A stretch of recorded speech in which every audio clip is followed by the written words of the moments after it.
Without question, the most nerve-wracking interview I ever did was with arguably the best golfer in the world, Jack Nicklaus.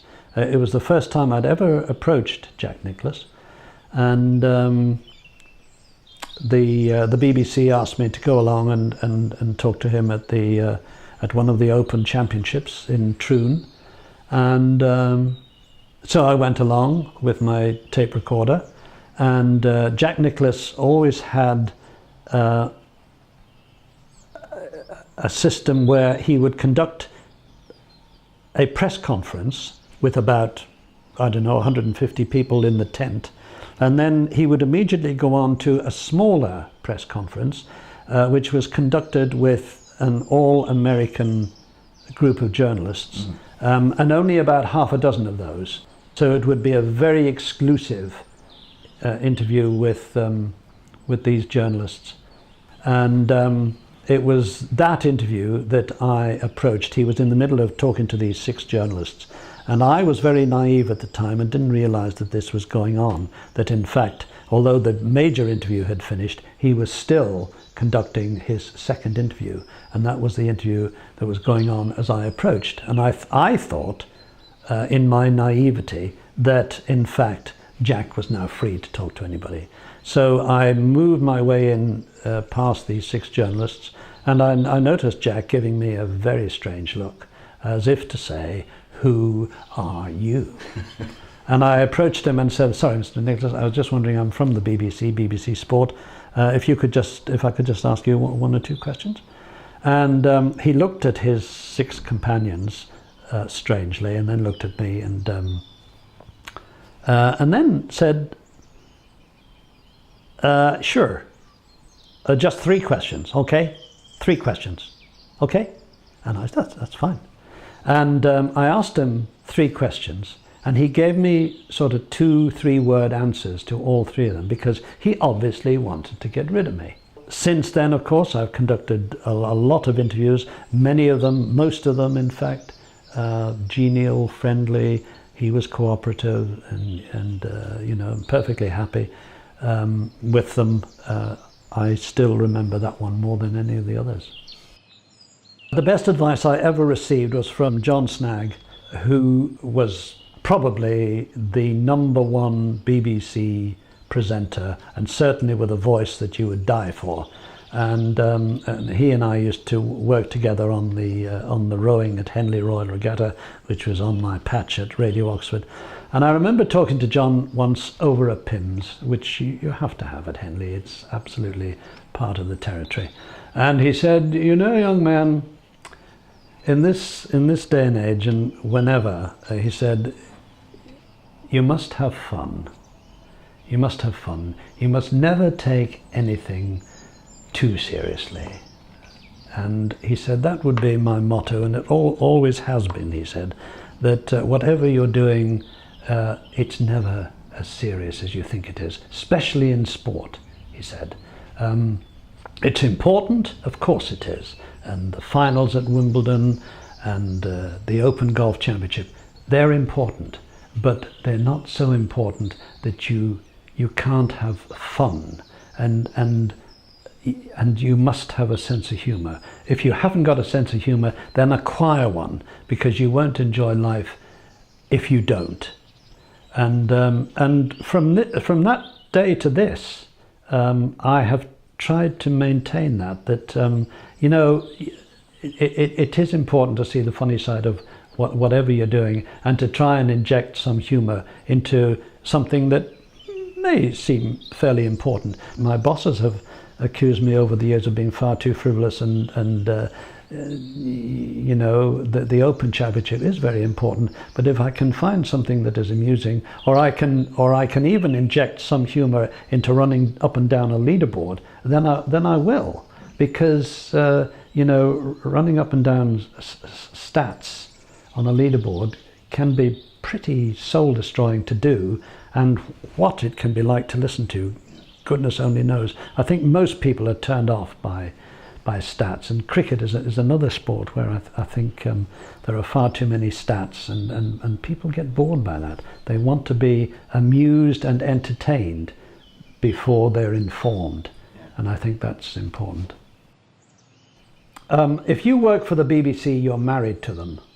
That's the first thing to say. Even in this day and age, the BBC want more from you than does your girlfriend or your wife or your family. And you have to be well aware of that when you go into the BBC. They want their pound of flesh and just a little bit more. And I understand that, because if you want to work for the BBC, then you should have an enthusiasm to work for the BBC. You should want to give them as much of your time as you can. But if you're going to do that and be successful at it, and you are, for instance, a married man, as I was when I joined the BBC, then you have to have the full support of your wife at the same time, and your family. And I had a very young family when I joined the BBC, and throughout my entire career, and I had jobs that required me to be away from home for 3 and 4 weeks at a time, and that puts quite a lot of pressure on a marriage, on a relationship. But and this is a bit of advice I would give to people who are thinking of joining the BBC and are married, make sure that you have the full support of your wife, particularly if you're going to be away for long periods of time. Because if you haven't, then one or other will be affected. Either your career, you won't be able to devote as much time to it as you probably will be expected to, and you will want to do, and your relationship will suffer at the same time, and so something will go. I've seen relationships broken because of the BBC, because of people's commitment to the BBC. So your wife has to give you her full support, and I've been very, very fortunate in that my wife has absolutely done that, and I think our marriage is probably stronger for it. Well, because the BBC employed me for over 30 years, they fulfilled a dream for me. You know, one doesn't like to be too critical of the BBC, and I still think they are the best broadcasting organisation in the world, bar none. No question about that. As I went around the world as a tennis correspondent and as a golf correspondent, particularly around the world outside my own country, and I told people I worked for the BBC, the immediate reaction was, oh, you know, it used to open doors for me because those 3 letters, the BBC, and particularly the BBC World Service, because the further abroad you went, the further flung the places you went to, the more the BBC and the BBC World Service was held in such high esteem. So the BBC is still, for me, the best broadcasting organisation, but the higher-ups, the Director Generals that they've had over the last 2 or 3 years, there are more people who are more concerned with the finances of the BBC than what goes out on the television sets and the radio programmes. They're not programmes people anymore. They're more into high finance, which is a shame. You have to go back 20 years to find the last Director General who was actually a programmes man, who knew how to make programmes and was involved and was a broadcaster. And so that's sad. And from a sporting point of view, of course, I'm deeply saddened by the way the BBC now, and it's the same in the media all over, newspapers particularly, where if you're a centre forward for England now, they invite you to become a journalist. Ordinary, enthusiastic sporting broadcasters have no chance of making it to the big time because of this policy of employing big names, people who have made their names in sport, in any sport, athletics, tennis, golf. Those are the people that the BBC are employing because they think that they will attract more listeners and more viewers. Years ago, they would put you through a very demanding apprenticeship to be a broadcaster. You spent weeks in training studios learning how to speak, learning how to write scripts, learning how to broadcast properly. Now this system they don't employ for people who are coming in like I won't mention any names, but top sports broadcast, top sports people who are coming in, and they're trying to make them into broadcasters when clearly to all of us who have been there and done that, they're not going to become great broadcasters. But because they are big names in their own individual sport, they get away with it. And I think the standard of sports broadcasting now in the BBC is nothing like as good as it used to be. If I'm going to be vain and self-centered, of course, there's absolutely nothing I could have done better. I've done everything extremely well. But that would be just an outrageous lie. What I've always been very, very concerned about in my career, and I've never really been able to improve it. Probably the longer my broadcasting career has gone on, the more I've worried about it. But I have never been particularly articulate.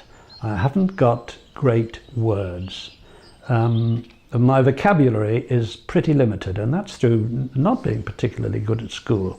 And although I was interested in English language and English literature, I've got a very, very poor vocabulary, I believe. And it came home to me when I worked at the BBC, that's the BBC Network, Radio 2, because I worked with people like Brian Butler, who would come out with phrases like that Brazilian forward line, they're a sweet trolley of strikers. And you know, you can't make up that sort of stuff. You either have that or you haven't. I'm quite pleased in a way that because I've met a lot of people who think they have been the most perfect broadcasters, and they obviously haven't. And I've been lucky to meet people like John Betchman, who I've interviewed, and John Snagg, who was the great old broadcaster of many years ago, who were wonderful wordsmiths as well. And that is one of my serious weaknesses. I've never been particularly good at expressing myself, which is why this is quite difficult. Because I know what I want to say, but I'm not saying it in quite the way that I think I would like to be able to. And it's people like that who prove that to me. And sadly, over the years, maybe I've improved slightly, but I don't think I've improved sufficiently to be the complete broadcaster that I think I would like to have been. So that's a bit of a regret that I haven't been able to use words as well as I should.